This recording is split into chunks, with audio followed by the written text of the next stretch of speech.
What's going on, everybody? Welcome to the Monday, July 31st edition of the MLB Sims video. I'm your host, Adam Scherer. You can follow me on Twitter at ShipMyMoneyDFS. We have a 9-game MLB slate tonight to take a look at. We're going to walk through the Sims tool for DraftKings and see what's showing up early on in the day.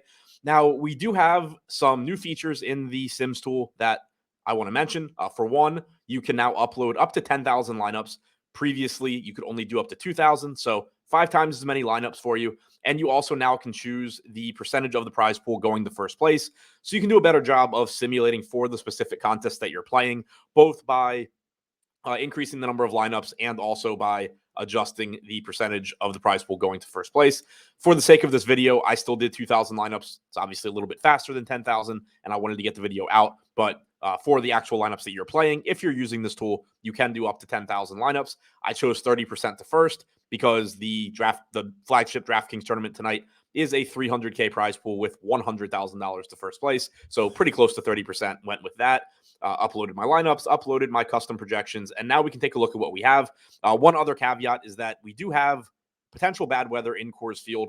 Right now, I'm going under the assumption that the game is going to be okay, but that is a very loose assumption and something that we're going to have to check back and pay attention to throughout the day. Obviously, if that game doesn't go or the weather doesn't look like it's going to cooperate, then the amount of Padres that you're about to see in this video would obviously go down. But for right now, assuming this game plays, this is how things look.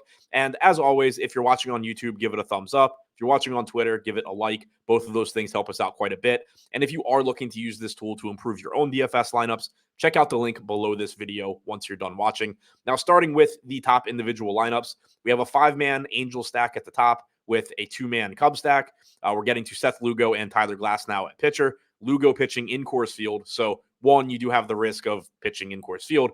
2, you do have the weather risk. So as I mentioned with the offenses in this game, you also could certainly see Lugo look much different as we get closer to lock, depending on what the weather does. The Angels are taking on Charlie Morton tonight in Atlanta. It's a tough spot, only a 3.9 implied run total, but Morton is projected for about 33% ownership. So if you are able to get to him, it does put you in an advantageous situation to take down a top-heavy 30% to first tournament. In addition, the Angels are relatively inexpensive. Shohei Ohtani is 6,500.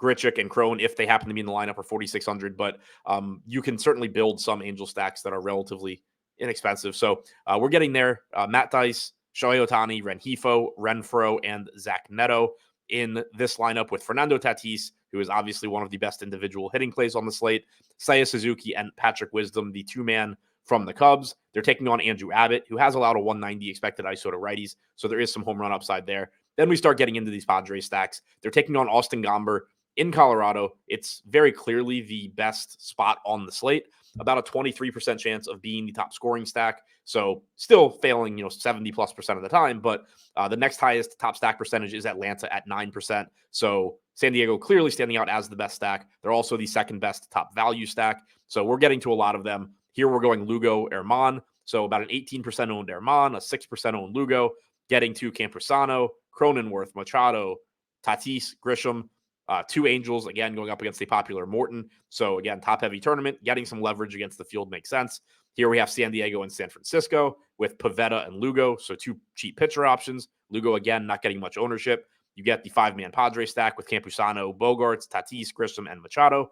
Jock Peterson, Lamont Wade from the left side for San Francisco in a pretty good spot against Ryan Nelson. And then you also, in this lineup, have a Jose Altuve one-off against Noah Syndergaard. Clearly nothing wrong there. So you can see San Diego showing up a lot at the top. We haven't had a slate like this in a while where there has been a clear top stack. Again, weather pending. But no problems getting to San Diego here. Just very obviously the most likely stack to succeed. And on top of that, they are affordably priced. And so you can get very strong lineups around them. Now we're going to favorite the top 150 lineups and look individually at exposures and the stack exposures. And starting with the stacks, 52% 5-man Padres stacks.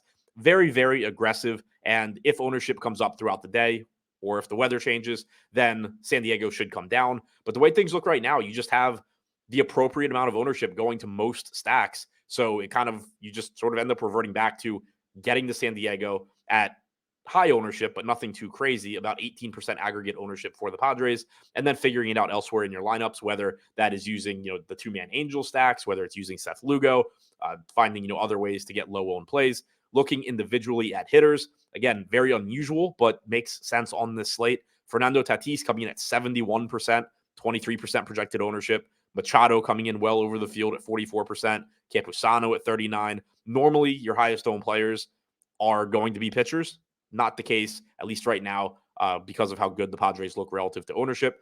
From a pitching standpoint, getting a little bit over the field on Pivetta, who is making the start tonight for Boston. He's been used as the follower, bulk reliever, whatever you want to call it, recently for the Red Sox, but they have announced he is starting against the Mariners tonight. Dangerous spot in terms of power upside, but also a good strikeout spot for Pivetta, who has the second best strikeout percentage on the slate. Charlie Morton, 36%. A little bit over the field here. Not the best matchup against the Angels, but one thing working in Morton's favor is that the Angels will have a predominantly left-handed lineup most likely. Again, we don't know exactly who's going to be in it after the trades that they've made, but Morton has been much better against lefties than righties this year, so that will be something to keep an eye on. We get to more Padres here, taking a stand on low-owned Seth Lugo, 9% projected ownership, 28% exposure, so he stands out. Soto, lefty. Don't sleep on him against Gomber. Domingo Armand in a dangerous spot. We're getting around the field. So what really stands out here is that for the most part, we're not taking too many huge stands on pitching. It doesn't appear. We're getting well over the field on Lugo, over the field on Pivetta. We're getting some cheap, Jake Irvin. But most of the pitchers, we're not going too crazy in terms of positive or negative leverage. We're not getting too much Burns. We're under the field on Kirby and Glass now, some of your pay-up options here. But for the most part, we're taking our stand on the Padres right now, and that allows us to more or less be in line with the field on most pitching options. So obviously, all of this subject to change, as it always is, but even more so today because of the weather in Colorado. But right now, it looks like a Padres slate. It looks like they, even though they are popular, are the biggest advantage on the slate. And then it's just a matter of figuring out how to fill out your lineups around them in order to save some ownership and still give yourself a chance to win. That's all I have for you today. Hope you enjoyed the video. Thanks for checking it out, and good luck on your lineups tonight.